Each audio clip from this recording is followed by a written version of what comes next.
Assalamualaikum warahmatullahi wabarakatuh. Halo anak-anak hebat, apa kabar kalian hari ini?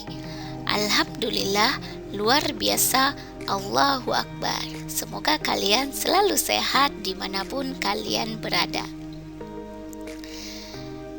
Kali ini kita akan belajar pada kelas 6, tema 1, muatan IPA, yaitu KD 3.1 dan KD 4.1, yaitu tentang perkembangbiakan generatif pada tumbuhan. Perkembangbiakan generatif adalah perkembangbiakan yang terjadi melalui peleburan sel kelamin jantan dan sel kelamin betina. Alat perkembangbiakan tumbuhan adalah bunga. Bunga memiliki benang sari atau yang dikenal dengan alat kelamin jantan dan putik atau disebut juga dengan alat kelamin betina. Secara umum, bagian bunga tumbuhan meliputi mahkota bunga, kelopak bunga, kepala sari, benang sari, dan putik. Untuk mengetahui bentuk dan fungsi bagian-bagian bunga tersebut, marilah kita amati gambar berikut. Perhatikan yang pertama, ada tangkai bunga. Tangkai bunga merupakan bagian bunga yang berada pada bagian bawah bunga. Tangkai bunga berfungsi sebagai penopang dan penghubung antara tangkai bunga dengan ranting. Yang kedua, ada dasar bunga. Dasar bunga berada pada bagian bawah, yaitu di atas tangkai bunga. Dasar bunga berfungsi sebagai tempat melekatnya mahkota bunga. Yang ketiga, ada kelopak bunga. Kelopak bunga merupakan bagian bunga yang paling luar yang menyelimuti mahkota ketika masih kuncup. Fungsi dari kelopak bunga adalah melindungi mahkota bunga ketika masih kuncup dan akan terbuka jika mahkota mekar. Kelopak bunga biasanya warna dan bentuknya menyerupai daun. Selanjutnya ada mahkota bunga. Mahkota bunga merupakan bagian bunga yang paling indah dan berwarna-warni. Mahkota bunga sering disebut dengan perhiasan bunga. Keindahan mahkota bunga sangat menarik bagi serangga untuk hinggap dan membantu proses penyerbukan. Selanjutnya ada benang sari. Benang sari merupakan alat kelamin jantan sebagai alat perkembangbiakan bunga. Benang sari terdiri dari beberapa bagian, yaitu benang sari, ada tangkai sari, kepala sari, dan serbuk sari. Benang sari biasanya terletak di tengah-tengah mahkota bunga. Yang terakhir ada putik. Putik merupakan alat kelamin bunga. Putik juga memiliki beberapa bagian, yaitu ujung putik disebut dengan kepala putik, bagian putik yang panjang disebut dengan tangkai putik. Bakal buah terdapat pada bagian bawah putik. Bakal biji terdapat di dalam buah yang mempunyai dua inti, yaitu sel telur dan calon lembaga. Berdasarkan jenis-jenisnya, bunga dikelompokkan menjadi dua macam, yaitu bunga lengkap. Bunga lengkap adalah bunga yang memiliki 6 bagian dasar bunga, antara lain ada tangkai, kelopak, putik, benang sari, dan mahkota. Sebagai contoh, bunga yang termasuk kepada bunga lengkap adalah bunga kembang sepatu dan bunga anggrek. Masih banyak lagi bunga-bunga yang termasuk kepada bunga lengkap.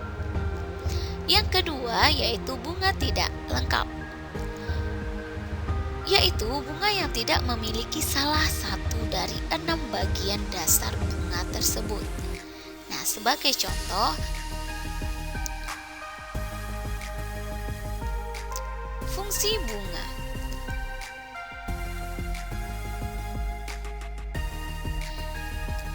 Fungsi bunga yang paling utama adalah sebagai alat perkembangbiakan generatif.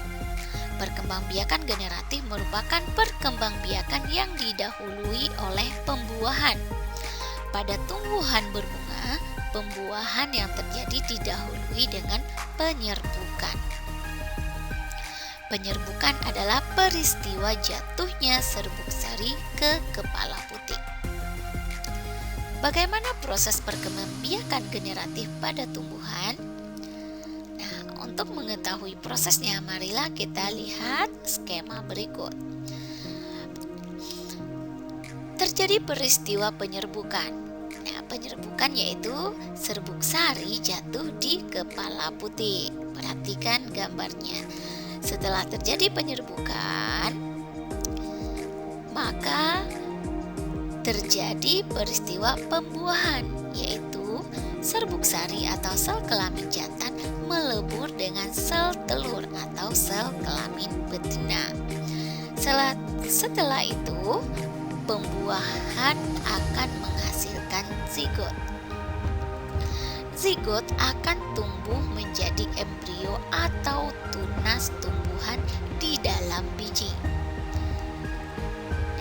Biji berada di dalam buah. Biji. Setelah buah matang, maka kita bisa mengambil biji dan menanam biji tersebut. Biji yang kita tanam akan tumbuh menjadi tumbuhan baru. Tumbuhan baru akan tumbuh menjadi tumbuhan dewasa. Tumbuhan dewasa berbunga dan menghasilkan biji kembali. Nah, itulah proses perkembangbiakan secara generatif yang terjadi pada tumbuhan. Jenis-jenis penyerbukan. Yang pertama ada penyerbukan sendiri. Penyerbukan sendiri yaitu serbuk sari jatuh di kepala putik pada bunga yang sama. Perhatikan gambar. Serbuk sari yang jatuh kepada kepala putik terjadi pada bunga yang sama atau satu bunga. Yang kedua ada penyerbukan tetangga.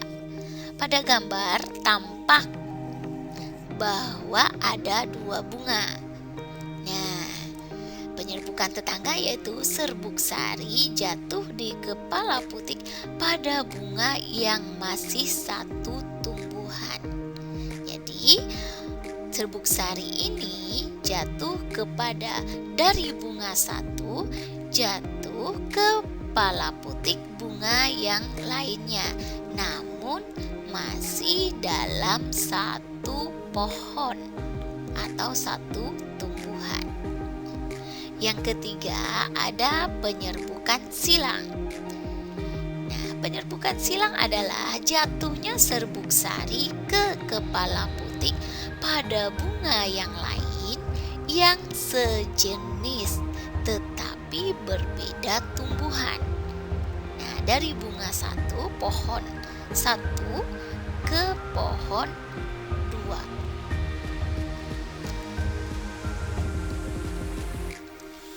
Yang terakhir adalah penyerbukan bastar atau hibrid. Perhatikan gambar.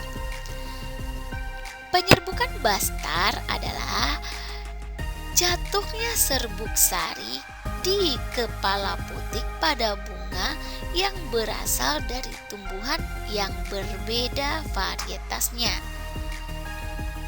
Misalnya, penyerbukan yang terjadi antara cabai merah dan cabai rawit. Penyerbukan dapat terjadi dengan bantuan beberapa perantara, di antaranya yaitu angin yang disebut dengan anemogami. Ciri-ciri tanaman yang penyerbukannya dibantu oleh angin yaitu tanaman dengan bunga yang berukuran kecil, jumlah bunganya banyak dan ringan, tidak menghasilkan nektar atau bau. Contoh terjadi pada jagung dan padi. Yang kedua, yaitu penyerbukan yang dibantu oleh serangga atau disebut juga dengan entomogami. Ciri-ciri tanaman yang penyerbukannya dibantu oleh serangga yaitu memiliki warna yang menarik dan cerah, misalkan warna kuning, warna merah. Selanjutnya, menghasilkan nektar. Ketiga, umumnya serbuk sari yang dihasilkan lengket sehingga memudahkan melekat pada kaki serangga. Nah, perhatikan gambar. Pada gambar ada bunga kembang sepatu dan lebah. Di sana lebah akan terbang mencari nektar, dan ketika dia hinggap di bunga, tepatnya di benang sari, maka serbuk-serbuk sari tersebut akan menempel kepada kaki lebah. Nah, lebah yang bergerak-gerak pada bunga bisa sehingga serbuk sari tersebut akan menempel ke kepala putik bunga tersebut, atau bisa juga kemungkinan bunga terbang ke bunga lain, atau lebah terbang ke bunga lainnya dan hinggap di kepala putik bunga lain tersebut, maka juga bisa terjadi penyerbukan di bunga lain tersebut. Nah, dengan catatan bunganya adalah yang sejenis.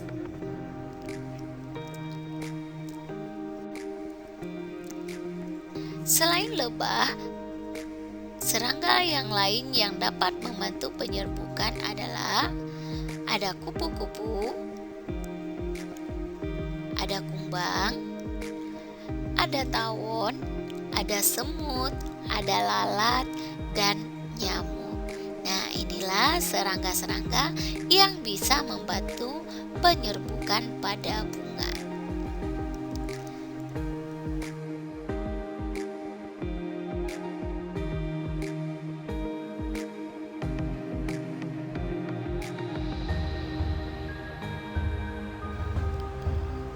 Yang ketiga, penyerbukan yang dibantu oleh burung atau dikenal dengan ornitogami. Ciri-ciri tanaman yang penyerbukannya dibantu oleh burung yaitu yang pertama, memiliki ukuran bunga yang besar. Yang kedua, berwarna merah atau cerah. Terus, yang ketiga, tidak berbau. Yang keempat, menghasilkan nektar dalam jumlah cukup banyak. Nah, mahkota bunga berbentuk trompet. Nah, perhatikan pada gambar. Yang keempat yaitu penyerbukan yang dibantu oleh kelelawar atau chiropterogami. Nah, ciri-ciri bunga yang penyerbukannya dibantu oleh kelelawar ialah yang pertama, menghasilkan nektar. Yang kedua, memiliki warna yang menarik. Yang ketiga, menghasilkan bau dan mekar pada malam hari. Contoh tanamannya yaitu tanaman bunga kaktus. Seperti contoh, perhatikan gambar. Nah, anak-anak hebat, sekianlah video pembelajaran kita hari ini. Ibu ucapkan terima kasih. Wassalamualaikum warahmatullahi wabarakatuh.